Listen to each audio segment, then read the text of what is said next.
আবিদ হামিম ভাইয়ের পরিষদের জন্য তোমাদের কাছ থেকে দোয়া চাচ্ছি, আর তোমাদের জন্য দোয়া রইল। ছাত্রদল বেরের জন্য দোয়া করবা, তোমার জন্য দোয়া রইল।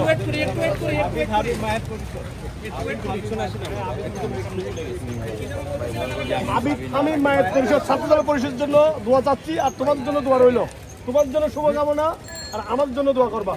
সবাই মিলে একসাথে সবাই মিলে ক্যাম্পাস পরিবেশ বান্ধব ক্যাম্পাস সুষ্ঠু পরিবেশের জন্য আমরা সবাই মিলে কাজ করবো ইনশাআল্লাহ। ওকে, বিনিয়ামিন মোল্লা, সাবিনা ইয়াসমিন এবং রাকিবুল ইসলাম প্যানেলের জন্য ভোট চাই, দোয়া চাই। শুভকামনা রইল তোমার জন্য। আর আমরা ভোট চাই, ভোট ফর চেঞ্জ, ভোট করতে বিশ্ববিদ্যালয়ের পরিবর্তনের জন্য আমরা ভোট চাই। প্রতিশ্রুতি নয়, পরিবর্তনের ভাই কোলাকুলি, ভাই কোলাকুলি, কোলাকুলি ভাই, তো কোলাকুলি করি। বেস্ট অফ লাক ভাই